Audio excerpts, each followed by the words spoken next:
The garage was quiet and dark. Nothing moved. There were big, dark shapes against the wall. There were boxes on the floor. And in the middle of the garage, there was a strange round object. What was it? A big ball? A small trampoline?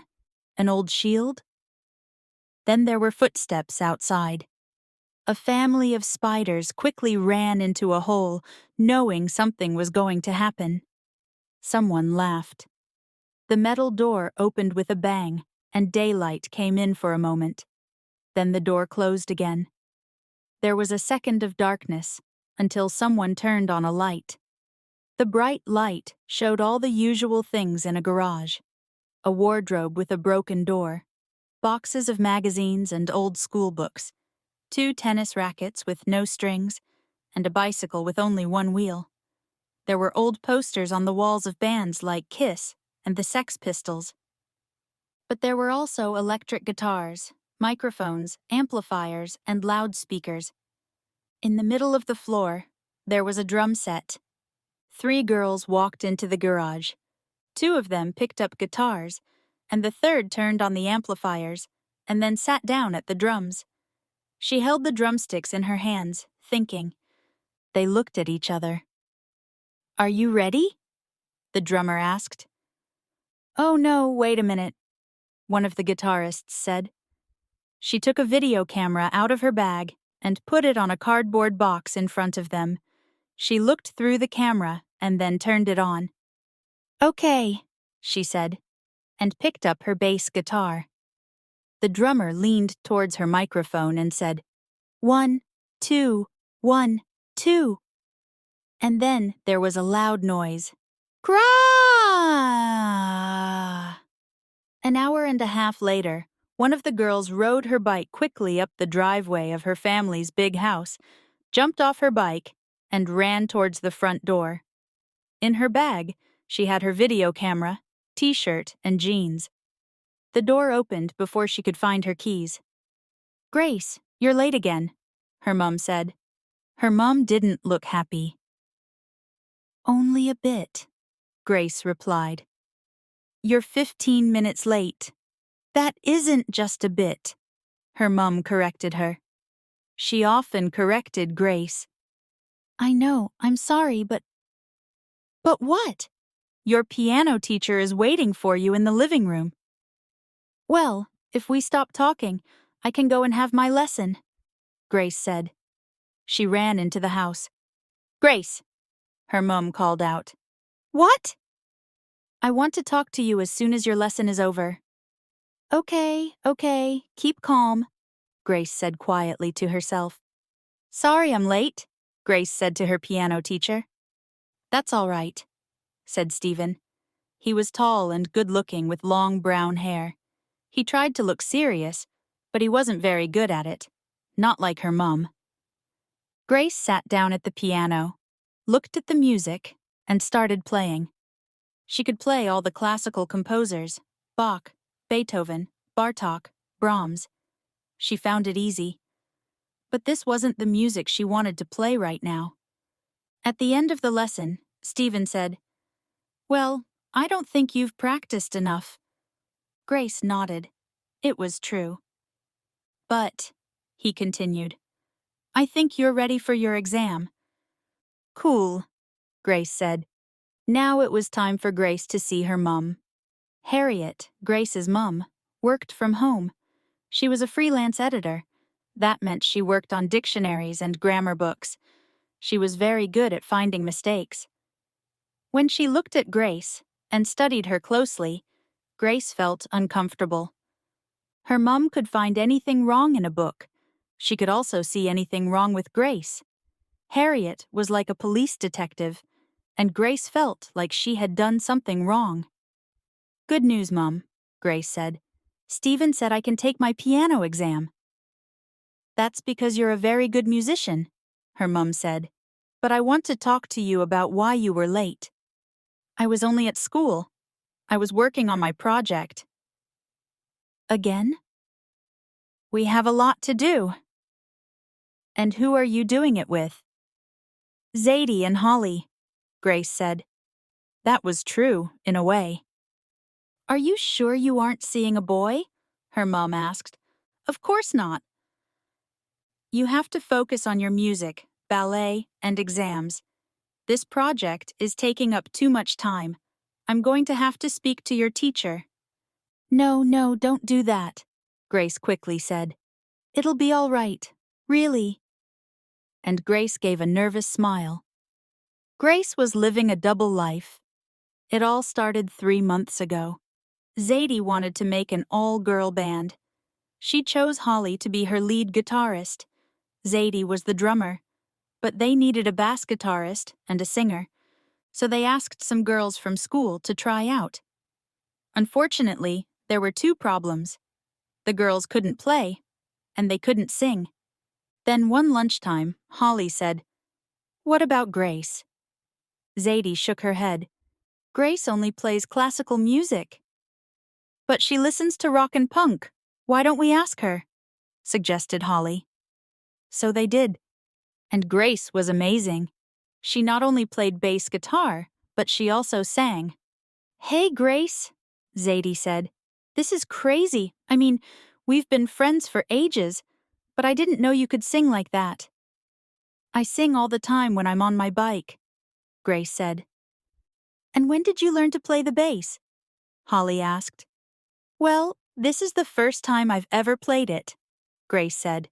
But it's not that difficult. I just tried my best. Okay, Zadie said.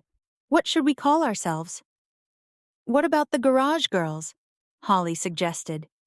They all smiled. They had their band. There was only one problem. Grace had to keep the band a secret from her parents. The day after their rehearsal at Holly's house, Grace took her video camera to school. At lunchtime, she watched the video with Zadie and Holly. It didn't look great, and it sounded terrible. Ricky walked up to them. What are you doing? He asked. Oh, nothing much, Zadie replied. Then why do you look so unhappy? We were just watching our rehearsal, Grace said. Can I see it? He asked. Grace looked at the others. Then she said, Okay. So Ricky watched and listened while Grace explained, It's useless. The sound is awful, and we're hardly in the picture. Why did you film yourselves? Ricky asked. The girls looked at each other again. Should we tell him? Holly asked. Zadie nodded. There's a new TV talent contest, Holly said. And they're having auditions in Westbourne next month. They want to find the next big band, and we really want to try and win it. That's great, Ricky said. Why didn't you tell anyone? Well, we might not do very well, Holly said. Or we might be terrible, Zadie said. And we might look stupid, Grace said.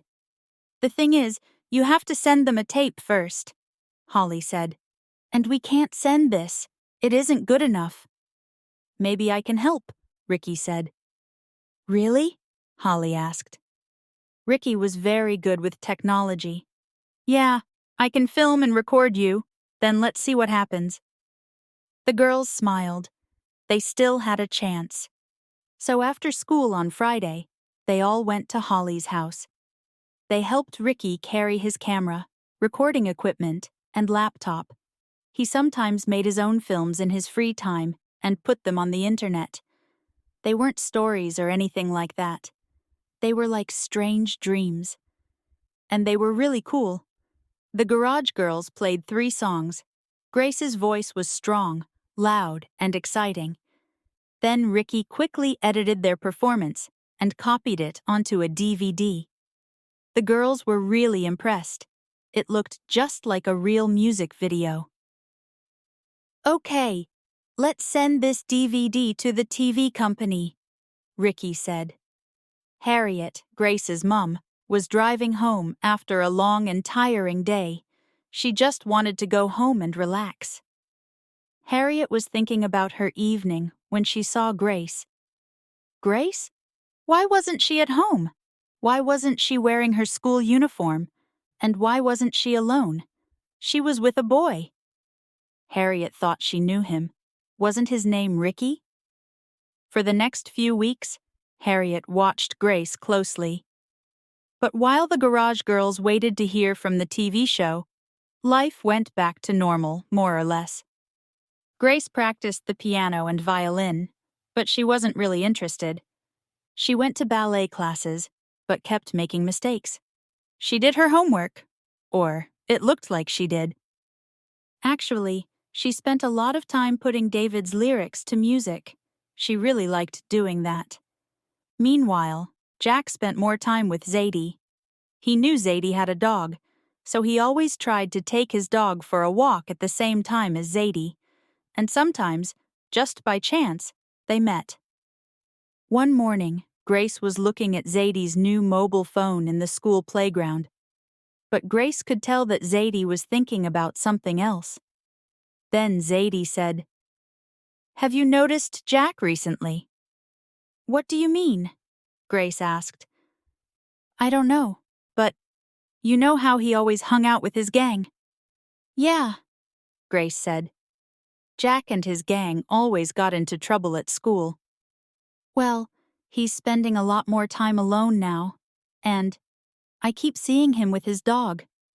"His dog?" "Yeah, and he looks at me in a strange way." "Who?" Grace asked. "The dog." "No, Jack," Zadie said, and they started laughing. Then they heard Holly and looked around. She was holding a letter. "Hey, you guys, we've got an audition. We're going to be on the show." When Grace got home, she was still feeling really excited. She was lying on her bed when there was a knock at the door. Her mum came in holding a letter. "Aren't you feeling well?" she asked. "Oh, I'm just a bit tired," Grace said. "Well, don't forget your homework." "Don't worry, I'll do it later," Grace said. "What's the letter?" "The letter?" Harriet said. "Oh yes, it's for you." Grace opened it and felt worried. It gave the date of her grade 8 piano exam, and the date looked very familiar. Her mum was watching her closely. "What's wrong?" "Nothing." But Grace felt sick. As soon as her mum left the room, she sent a text to Holly. The reply came quickly. The audition and the piano exam were on the same day. At the same time, it was a disaster. That night, Grace couldn't sleep. It was an impossible situation. She couldn't do the exam and go to the audition at the same time. She couldn't be in two places at once. But what could she do? She really wanted to go to the audition, but she also had to take the exam. At 3:13 in the morning, Grace made a decision. She knew it was exactly 3:13 because she was still awake, and the clock was glowing in the dark. She didn't want to do it, but she had to tell her parents. Then, feeling very tired, Grace finally fell asleep. The next morning, Grace woke up and remembered her decision. "I can't tell Mum and Dad," she thought. "They'll be so mad." So as soon as she left the house for school, she took out her mobile and called the TV office. It was early, but luckily there was a secretary in the office. "Good morning, Popstar TV," a woman's voice said. "Oh, hello," Grace said, and explained the problem. "You see, my sister's getting married in the afternoon on the same day, and I'm going to be her bridesmaid. So, could we possibly move our audition to the morning, please?" Of course, Grace didn't have a sister. There was a long pause. "Please, please, please," Grace thought. "All right," said the voice. "Your audition is now at 10 o'clock, but I can't change it again." "Thank you," Grace said, and jumped for joy. The garage girls decided to have another practice after school. Grace was getting on her bike to ride to Holly's house when she saw 3 boys at the school gates. "Do you mind if we come too?" Ricky asked. "I'd like to hear the new songs," David said. "And I'd like to..." Just watch, Jack said. Harriet was driving home after another meeting when she saw Grace. This isn't a project day, she thought. Why isn't Grace wearing her school uniform? And what's she doing with 3 boys? Harriet got out of the car and followed them. She saw them go into Holly's garage. Then the door shut. There was silence. And then she heard a horrible metal noise and a voice, a girl's voice. It was a terrible sound, but somehow familiar. Zadie and Holly ran after Grace and her mum. Zadie explained that it was all her idea, that she wanted to have a pop group, and that Grace was the best bass guitarist and the most brilliant singer in the school. I don't call that singing, Harriet said. I call it screaming. But Grace is fantastic, Mrs. Parks, Zadie said. Everyone at school thinks so. Then Holly explained about Popstar TV and the talent contest. I think we can win, Mrs. Parks, but only with Grace, she said. Harriet didn't reply. She opened the car door and got in. Grace looked sadly at her friends and got in beside her mum. Please think about it, Holly said. Harriet didn't reply. She started the car engine and drove away. Grace and her mum sat in the kitchen with Tom, Grace's father. I'm sorry, Grace said. I really am. I wanted to tell you both. So why didn't you? Her mum asked. I couldn't. Because you knew you were wrong. It was because I knew you would be angry, Grace said. Her father said, I thought you loved classical music. I do, Dad, Grace replied, but I want to play something new too, and it's great playing with my friends. Then Grace added, I promised to practice for the piano exam and go to ballet classes and do all my schoolwork, but I'd love to be in Zadie's band too. Tom looked at Harriet. It's not a problem, is it? Grace's mum said, No, it isn't. Then she looked at Grace and smiled. At least you aren't going out with those 3 boys. At school the next day, Jack got into trouble for talking during the math lesson. That wasn't unusual. But Ricky got into trouble too. What were they talking about? As soon as the lesson was over, the reason became clear. They were both really excited. Jack has just had a fantastic idea, Ricky told the garage girls. What's that? They all asked at the same time. Before you go to your audition, you need to play in front of an audience, Jack said. Yeah, nice idea, Zadie said.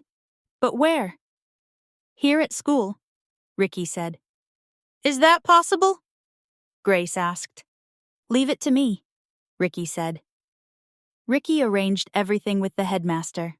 So, the night before the auditions for Popstar TV, the Garage Girls gave a concert at school.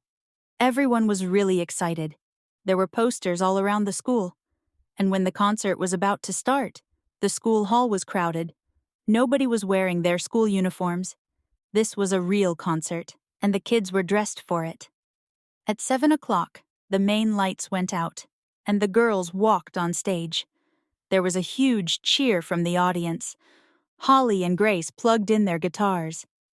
Zadie counted 1, 2, 1, 2, 3, 4. And the band started playing. The Garage Girls gave their best performance ever. Holly played some amazing guitar solos. Zadie's drumming was full of energy, and Grace sang with all her heart. Her voice was so powerful. The audience cheered and clapped loudly after each song. The girls sang David's songs too, and he sang with them because he knew all the words. Ricky filmed the whole concert. And Jack? Jack couldn't stop looking at Zadie. He thought she was amazing. Then something special happened. Jack wasn't known for having bright ideas, but now he had his second great idea that week. He shouted into Ricky's ear. It was very loud in the hall. And Ricky smiled and nodded. He thought it was a great idea, too. After the concert, Grace walked to her bike. She didn't notice the full moon in the sky. She didn't feel the cool summer air. She felt hot and had her jacket tied around her waist. It was quiet, but her head was full of sound. She could still hear Holly's guitar, Zadie's drums, and the applause of the audience. As she cycled home, she dreamed of winning the Pop Star TV competition. She dreamed of the band playing in London clubs. She dreamed of the Garage Girls touring America, Los Angeles, San Francisco, New York. Grace knew she wouldn't sleep much that night. The next morning, Grace had a small headache. Her throat felt strange, and when she touched her neck, it was sore. But she tried not to worry. She took a shower, got dressed, and went downstairs for breakfast. She was wearing her clothes for the audition. Her mom said, "You look like a real rock star." "Thanks, Mom," Grace wanted to say, but instead she said, "Thanks, and her throat started to hurt even more. "What's wrong, darling?" Harriet asked. Grace couldn't answer. She had lost her voice. Her parents acted quickly. They made her a hot drink with honey and lemon. They gave her medicine for her sore throat. They called the doctor for advice. But nothing worked. It was clear that Grace couldn't sing that day. She couldn't even talk. Grace tried not to cry. She had to tell the others. She sent a text to Zadie. Zadie replied in seconds. "Can you play the guitar?" Grace said that she could. Zadie sent back another message. "Then the Garage Girls can still win." Grace didn't know how they could win, but they had to try. The TV company was using Westbourne Town Hall for the auditions. When Grace and her mom arrived, they saw hundreds of people outside. There were girl bands, boy bands, heavy metal, and punk bands. There were young kids and old people. There were men who looked like Robbie Williams and women who looked like Madonna. They all wanted to be on TV and win the competition. "I'm sorry, darling. There's nowhere to park. Shall I leave you here?" Grace nodded. "Now, don't go to the piano exam afterward. Come straight home. Do you promise?" Grace nodded again. "Good luck," her mom said, and gave Grace a kiss. Grace tried to smile, but it was hard. She kissed her mom and got out of the car. It was 9:45 a.m. The Garage Girls had their audition in 15 minutes. But where were the others? Then Grace received a text from Zadie. "Meet us inside." Grace pushed through the crowd to the main entrance of the town hall. Inside, people were lining up outside a large closed door. The girls were there, with Ricky, David, and Jack. They were carrying their instruments. Holly and Zadie hugged her. "Are you sure you can't sing?" Zadie asked. Grace nodded sadly. "What are we going to do?" Holly asked. "There's only one thing we can do," Zadie said. "You have to sing." "Me?" Holly asked loudly. People looked at them, including a man who looked like Elvis Presley. Holly blushed. "You know I can't sing," she said. "Even my cat can sing better than me." "Well, your cat isn't here. Anyway, I can't sing," said Zadie. "Why not?" Holly asked. "Because I can't stay in tune," Zadie said. "But I don't know the words to any of our songs," Holly said. "I only know the chorus." "That's okay," David said. "I can write them down for you." So sorry," Grace said. "What was that?" Zadie asked. "She said she's sorry," Jack explained. Grace nodded, close to tears.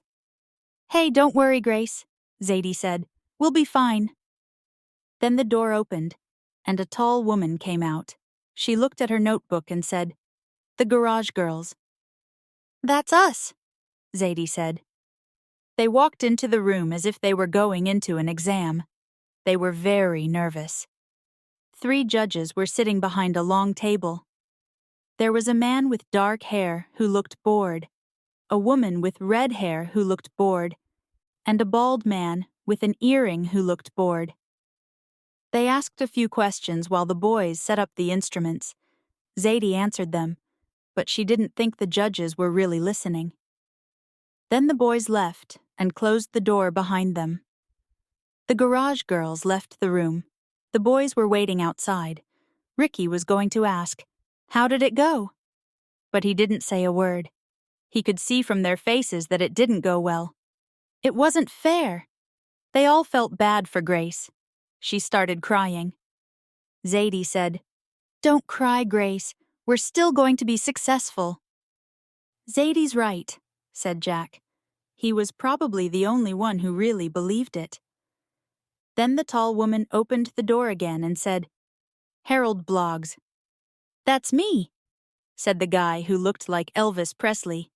He turned to the kids and said, "Las Vegas, here I come," and went into the room. But he never had a chance. The girls didn't play again for the next few weeks, and Grace slowly got her voice back. But she didn't feel like singing. Then one day, she got a call from Ricky. "Hey, Grace." "Oh, hi, Ricky." "Do you have 5 minutes?" he asked. "Go to your computer and do a Google search for the Garage Girls." "Why?" she asked. "Just do it," Ricky replied and hung up. So Grace went up to her room, turned on her computer, and did what Ricky said. She quickly found a website called the Garage Girls. She watched a video of their concert at school. It was really cool. The next day, everyone came to Grace's house. "The website was Jack's idea," Ricky said. "He thought of it at your concert." "You're really creative, Jack," Zadie said, and they both smiled. "The website is very popular," Ricky said. "It gets over 30 hits every day." "That's great," Holly said. "There's also a chat room," Ricky said. "Everyone loves your stuff. There are lots of messages." "And you got a special message, too," added Jack. "What do you mean, a special message?" Grace asked. "It was from a record producer in London. He really likes your music, your style, the whole thing," Jack said. "Is this for real?" Holly asked. "I checked him out," Ricky said. "He's an independent music producer. He's pretty famous, and he wants you to give him a call." So Grace immediately called the record producer in London. "What?" she said. "You want to see us? In London? Next week? Wow." Then she listened a bit longer and said, "Yeah, we'd love to," and turned off her mobile. "Well?" Ricky asked. "He wants to give us a recording contract," Grace said. "He thinks we'll become famous." "That's amazing," Zadie said. She hugged Grace, but first, she kissed Jack. "I've got another idea," Jack said. "What is it?" Grace asked. Everyone fell silent. "Why don't you take your mum with you, Grace?" he suggested. "My mum?" "Yeah, she could be your manager. She's really tough." "That's a great idea," Grace said, and they all laughed. The Garage Girls were going to London. What would happen next?